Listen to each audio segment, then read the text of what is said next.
Bien, aujourd'hui, on va reprendre Kierkegaard comme philosophe et comme psychanalyste, cette fois-ci Lacan.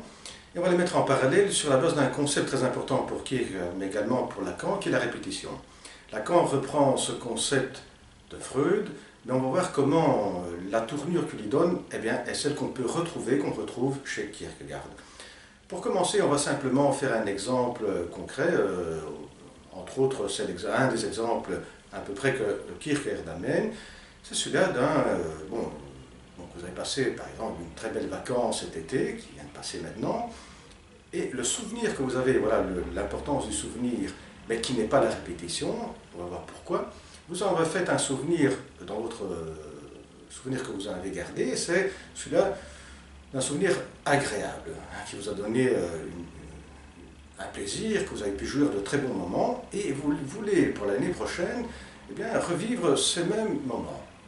Ce même plaisir, ces mêmes moments de jouissance que vous en avez pu en retirer, les revivre l'année prochaine dans le même lieu, donc dans le même lieu de vacances et dans le même hôtel. L'année prochaine, vous retournez au même endroit et voilà que vous n'allez pas retrouver le même hôtel comme vous l'avez laissé l'année passée. Il y a d'autres serveurs, il y a une autre direction qui impose une autre façon de gérer l'hôtel, et voilà que vous allez être confronté petit à petit à des soucis, à ce qui n'était pas vos attentes, ce qui n'était pas ce que vous avez vécu l'année passée. Et cela vous met dans un état de moments de plaisir qui sont en partie comme ceux que vous avez vécu l'année passée, cette année, et en partie des moments qui sont complètement différents. Et là, vous allez vous retrouver dans une impasse. Alors, ce qui est important relever dans cet exemple, qu'on peut retrouver chez Kierkegaard, mais qui est la même importance pour Lacan, c'est que le souvenir que vous avez, que vous vous êtes construit, sur la base d'une bonne expérience, vous allez essayer, vous allez tenter, vous allez vouloir le répéter parce que vous allez vous attendre la même jouissance, le même plaisir que vous avez vécu. Pour Lacan, très important, la notion de jouissance dans ce cas-ci. Vous allez vous attendre une jouissance qui, de fait, ne va pas se reproduire comme vous l'avez attendu dans vos souvenirs. Voilà la différence entre le souvenir et la répétition. La répétition, c'est répéter les moments d'un souvenir qu'on s'est formé en fonction d'une attente, d'une jouissance qui ne va pas venir.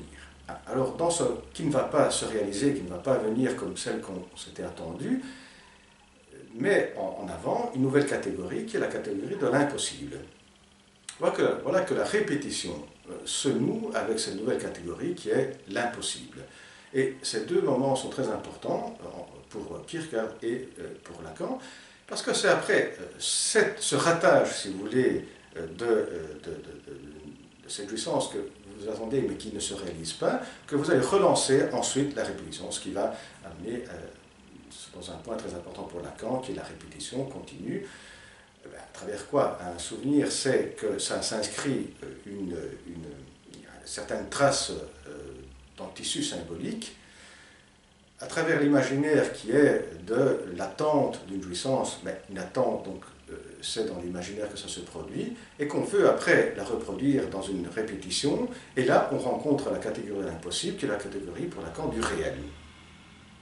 Voilà un peu le parallèle entre les deux, et pour les deux, ça s'étend aussi aux catégories du savoir et de la vérité, dans le sens que Kierkegaard avait critiqué beaucoup tout ce qui était le savoir, surtout le savoir comme il avait été établi par Hegel, un savoir qui peut être bien articulé, bien établi, qui va être érigé à formule de système, mais aussi pour la recherche de la vérité, telle qu'elle a été conçue par toute une tradition philosophique. D'ailleurs, qu'on veut atteindre la vérité, on s'oriente, et on s'achemine vers cette volonté de vouloir découvrir la vérité. Alors, là, pour les deux, il y a une impossibilité. C'est-à-dire que pour le savoir, la seule chose qu'on peut s'attendre, c'est d'aucun savoir, si ce n'est qu'un savoir qui peut mettre à nu la structure dont on a parlé de la répétition.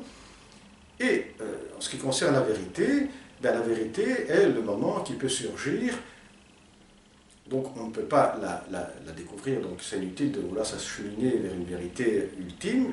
La seule vérité où on peut s'attendre, c'est celle qui peut surgir au moment où, dans ce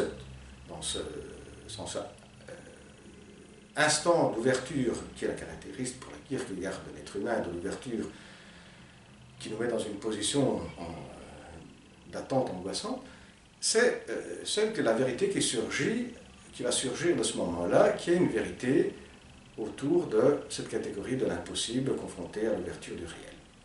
Et cela vaut aussi pour Lacan. Bien, voilà, à la prochaine. Au revoir.